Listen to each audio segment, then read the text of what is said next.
It was only when I talked to Craig that I became extremely excited of what this adaptation might look like.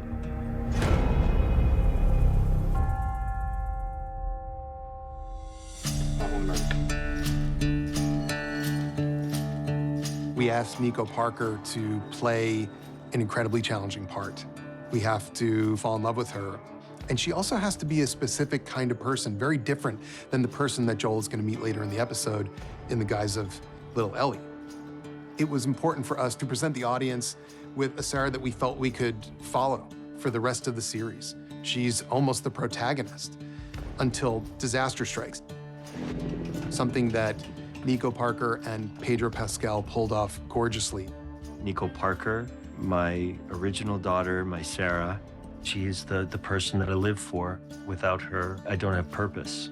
He's the best. I could not ask for a better on-screen dad. A lot of the time with acting, you're not always seeing what you're reading and what the audience is seeing. So a lot of the time you're kind of making up in your head, which on one hand is really amazing because you can create this whole narrative in your brain that then you get to follow through with. But on the other hand, it's like you're watching someone die and you're just staring at like a patch of grass and like, the amazing thing about Fort McCloud is it was like you could just really immerse yourself because it's all in front of you. Like any time where I was scared, I was genuinely really scared. Dad? Oh, shit. And I just remember being like, oh my God. We are not sick! So this is how it begins. It begins with tragedy. Which is ultimately the event that shapes the character for the rest of the show, for the rest of his life. It is the point of identity for Joel. That kind of love, that unconditional love, is beautiful and can be very scary at the same time. We didn't do a lot of rehearsing because I think we both kind of wanted to savor all of the passion and everything. The feeling I had after the first take of adrenaline. The emotion there is heartbreaking, and it's ugly. The way she dies is not pretty. It's not meant to be pretty. Her death is the fulcrum point for everything.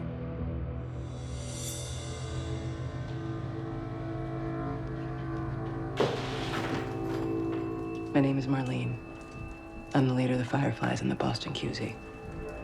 I first met Marlene almost exactly 10 years ago in 2012.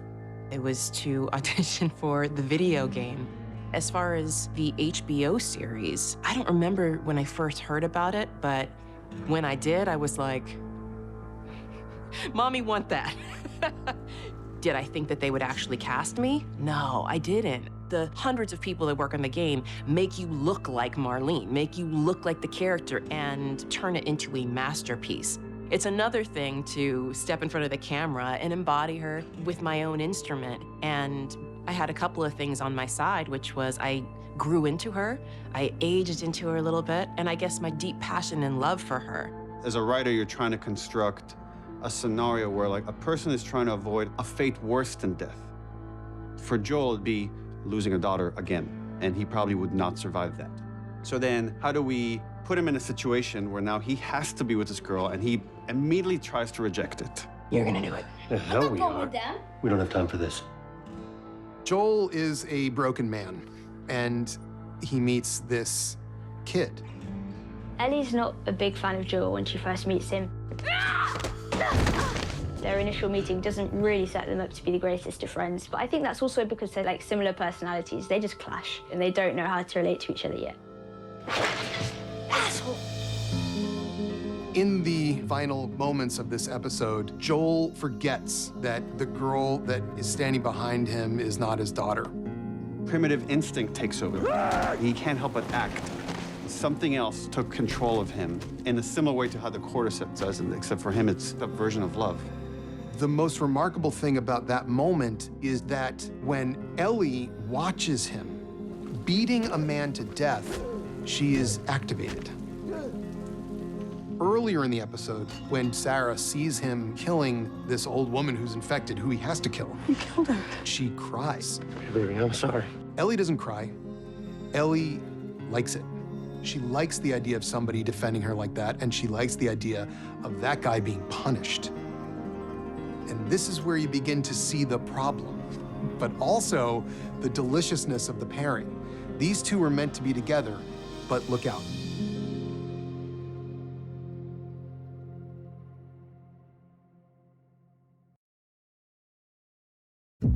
Well before we ever rolled any film, we gathered together a small army of people to work on how to get the clickers right.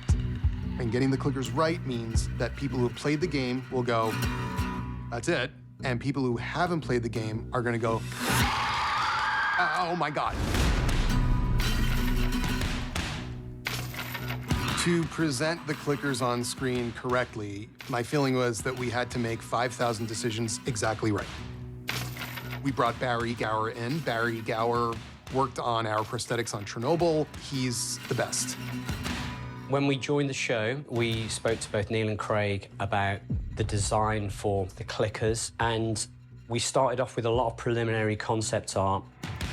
We were using that as a stepping stone, and even though we were creating new, refreshed versions on the same brief, we kept going back to the original designs that Neil and his team had created for the games.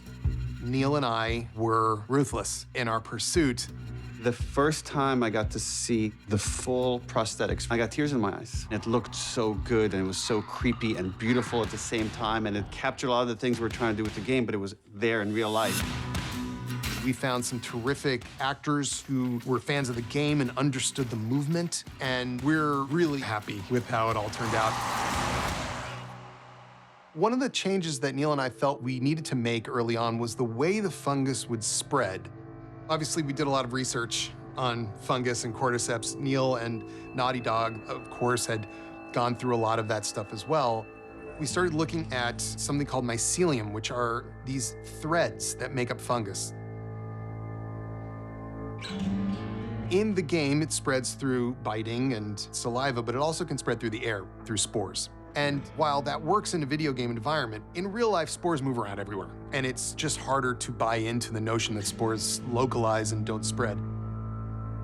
Craig had this idea that I loved, which is just like the way fungus operates, is sometimes it's like the largest organisms you could have in the forest. It's a single organism that could just communicate to different parts of it. Like if you touch a tendril here, a mile away, you could wake up a horde of infected that will now like come after you.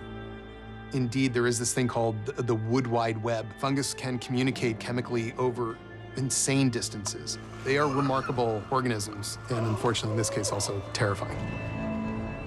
And that's one of those changes that we made from the game to the show. In the game, it was the military chasing us, but we felt like, just again, the way it was playing out, we couldn't sustain that.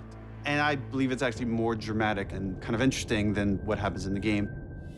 Tess was a character that we did quite a bit of expansion on. She doesn't have any particular emotional connection to the world as far as we know. So in that regard, she's kind of a perfect survivor. Once she understands what Ellie is, and that Ellie represents some modicum of hope for the world, you see that there is something in her that was always there that is ready to come back out. When Tess finds out that Ellie is immune, there's immediately a light bulb moment for her that goes off, which is like redemption. I think Tess goes, if they do this one thing, that can potentially save everyone. She can in some way be redeemed for all the shitty things that she's done.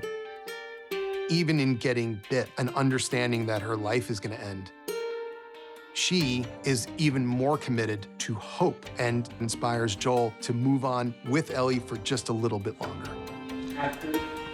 I had imagined that the scene was going to be very different to the way that it actually turned out. I thought it was going to be much slower, and I thought it was going to be like this magnetic kind of pull. And then when we came to do it, I don't know, it was just so not what I had thought it was going to be. Neil understands how to create fear, and it's gorgeous.